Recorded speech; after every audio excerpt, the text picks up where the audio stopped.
লাচ্ছা পরোটা তোমরা কম বেশি সবাই বানাতে জানো, তো লাচ্ছা পরোটা বানানো তোমাদের সাথে শেখাচ্ছি না, কিন্তু লাচ্ছা পরোটার মধ্যে আমি যেই মশলা বা আলু দিয়ে বানালাম আর কি পরোটাটা, এইভাবে করে দেখো, খেতে আরও বেশি সুস্বাদু হয়। একটা আলু দিয়ে দিলাম, কাঁচা লঙ্কা, একটু ধনেপাতা, তার সাথে দিয়ে দিলাম পরিমাণ মতো নুন, আর দিয়ে দিচ্ছি কালো জিরে। তারপরে সব কিছু দিয়ে মাখিয়ে নেওয়ার পরে দিয়ে দেবো একটু সাদা তেল। আমি এখানে একটা আলু ব্যবহার করেছি, একটা সেদ্ধ আলু।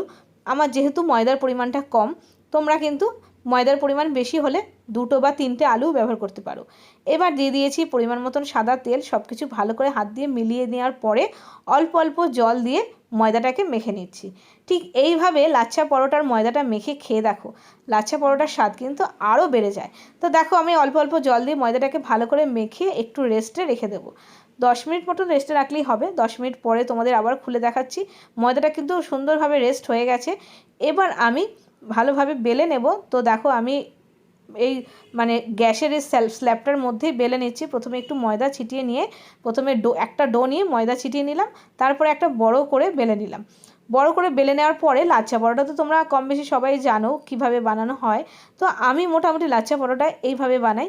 আমি মাঝখান থেকে একটা ছুরি নিয়ে নিয়েছি, ছুরি নিয়ে মাঝখান থেকে কেটে নিচ্ছি, মানে সাইড থেকে এরকমভাবে কেটে নিচ্ছি। কেটে নিলে না লাচ্ছাগুলো বেশ সুন্দর হয়, দেখতেও হয় ভালো, আর খেতেও তো ভালো লাগেই। তো এরকমভাবে প্রথমে কেটে নিলাম মাঝখান থেকে। কেটে নেওয়ার পরে তারপরে সবগুলোকে আমি তুলে নেব। সবগুলো তুলে নেওয়া কিন্তু খুবই সহজ, যেহেতু নিচে আমি ময়দা ছিটিয়ে নিয়েছি। এবার ওপর থেকে একটুখানি তেল ব্রাশ করে নিলাম। আমি হাত দিয়ে দিয়েছি, তোমরা ব্রাশ দিয়ে দিও। এবার দেখো, তুলে নিয়েছি প্রত্যেকটা লাচ্ছা। তারপরে এভাবে ওপর থেকে আরও একটু তেল, আরও একটু ময়দা মাখিয়ে নিলাম, তাহলে সুন্দরভাবে লাচ্ছাগুলো বোঝা যাবে। এবার গোল করে নিচ্ছি, ঠিক যেভাবে করছি এইভাবে করতে পারো। তোমরা তো জানোই, যারা জানো না তারা একবার দেখে নিতে পারো। তো এরপরে আবার একটু ময়দা ছিটিয়ে বেলে নেব। আমার আর ময়দা দরকার হয়নি, আমি বেলে নিলাম বড় করে। তো দেখো, আমার লাচ্ছা পরোটা কিন্তু এইভাবে বানিয়ে নিলাম। দেখো, এরকম থিকনেস হবে। তো এবার কড়াইতে প্যান বসিয়ে দিয়ে ভেজে নিচ্ছি। ব্যাস, পরোটা যেরকম উল্টে পাল্টে ভেজে নেয় সেরকমভাবে তেল দিয়ে ভেজে নিচ্ছি। তো এরকমভাবে লাচ্ছা পরোটার ময়দাটা কিন্তু তোমরা মাখতে পারো, ভীষণ ভালো হয়। একটু আলু দিয়ে, একটু ধনেপাতা, কাঁচা লঙ্কা, একটুখানি কালো জিরে দিয়ে খেতে বেশ ভালো হয়।